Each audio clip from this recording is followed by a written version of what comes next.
Paano tayo mag-book ng flight sa Agoda? Hello and welcome to my video tutorial. Sa video ito, ipapakita ko kung paano mag-book ng flight sa Agoda. Please give this video a thumbs up and subscribe. Sa wala ng pagtatagal, sisimulan na natin ang ating tutorial. So, pagkatapos na natin ma-search ang Agoda, okay, pindutin ang flights. Ayan. Tapos, pili ka one way or round trip ka. So, flying from, for example, gusto mo sa, ako kasi nauwi ako sa Butuan City. Ayan, Butuan. So, ayan, all airport lang. Flying to, baliktad pala guys. Sandali lang.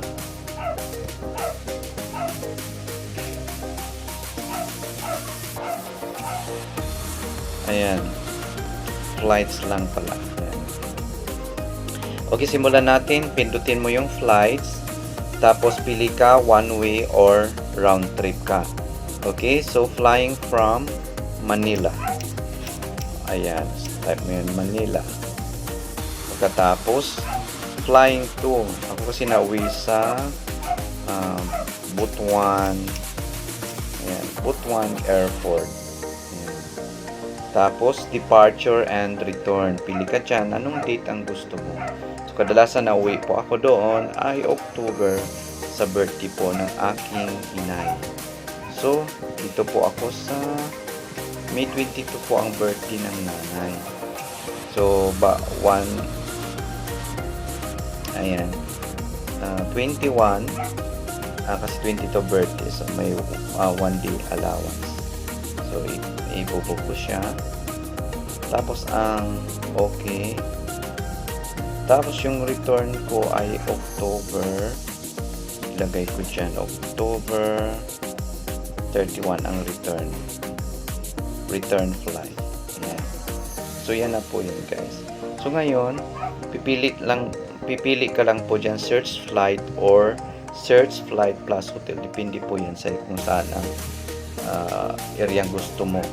Punta ka ng Boracay, so kung gusto mo isali yung hotel, pwede kang mag-book dyan. Next, search flight lang po tayo.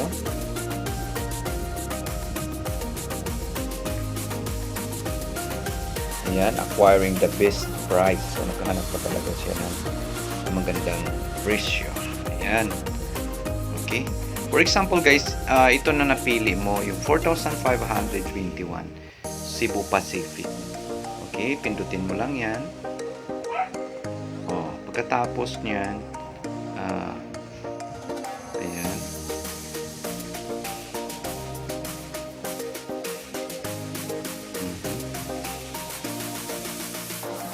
Select return flight. So, magpili ka ng return flight mo. So, una, Cebu Pacific ang nakaano dyan, guys. Pangalawa, para sa return flight mo, pabalik. For example, pagmula naman ako sa Butuan City, going dito sa Maynila, ay naka-Philippine Airlines. Pwede, makapili ka naman po, either Cebu Pacific ulit. Pero pag katulad niyan, plus 0 na lang siya dito, guys. Pag Philippine Airlines ang pipiliin mo. So, kung Cebu Pacific, dito sa baba, 151 ang additional mo doon sa 4,521. So, 0 na. So, dito na po ako sa 0. Ayan. So, yan na po yun guys. Yung price breakdown niya. Okay? So, 4,520 yung breakdown niya.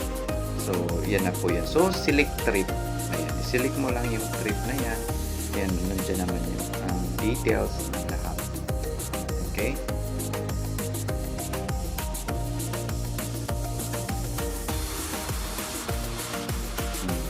Pagkatapos niyan guys, okay, dadalhin na kayo doon sa contact details. So, lagay mo yan ang pangalan. Sample lang naman to. Okay. For example, lagay ko lang dyan, example. Okay. Example. Last name, example lang din. Kasi example ito, tutorial. So, code ano bang code ng country natin. Ayan, 63. Tapos mobile number mo ay for example okay. Ayan. Tapos email, lagay mo ang email mo dyan. At anong email yan? Travel and tours. Then passenger, one adult, lagay mo dyan, meal. Okay. Ayan. Sa'yo po yan. First and middle name. Okay guys, maging ano po tayo dito kung ano yung required.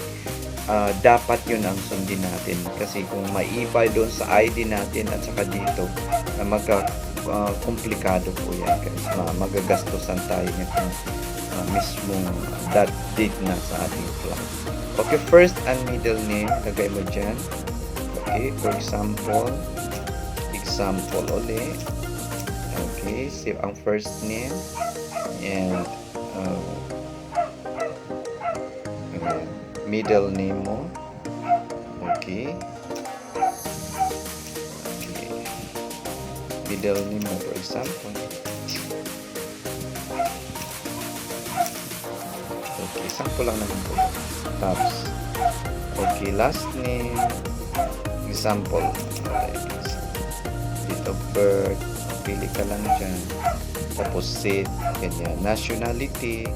Lagay mo dyan. Ano bang nationality mo? Philippines. Lagay mo dyan, Philippines.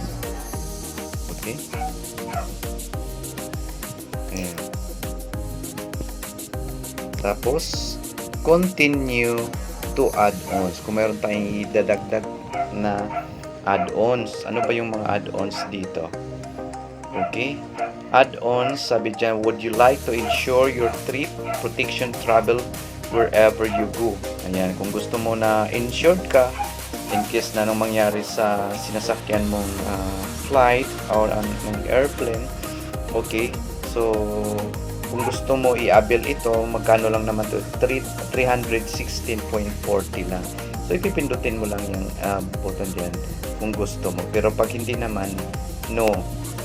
Kung wala ka lang budget, okay na, yan. So, no, I do not want to protect my trip. Ayan. So, pili ka din dito kung ano po yung may baggage din. So, kung may additional baggage ka, di ilagay mo dito 1 to 10 kilograms is 1,394 ang babayaran mo. So, yun yung add-ons na bagahe. Pero kadalasan guys, pag wala namang hand carry lang.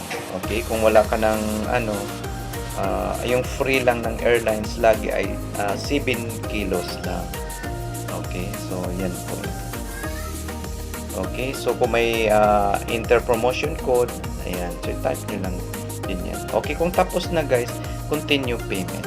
So, ganun lang po. I-ano mo na lang po kung anong mode of payment ang gagamitin mo. Sa baba nito, ang link ng www.agoda.com. Thank you for watching of my video tutorial.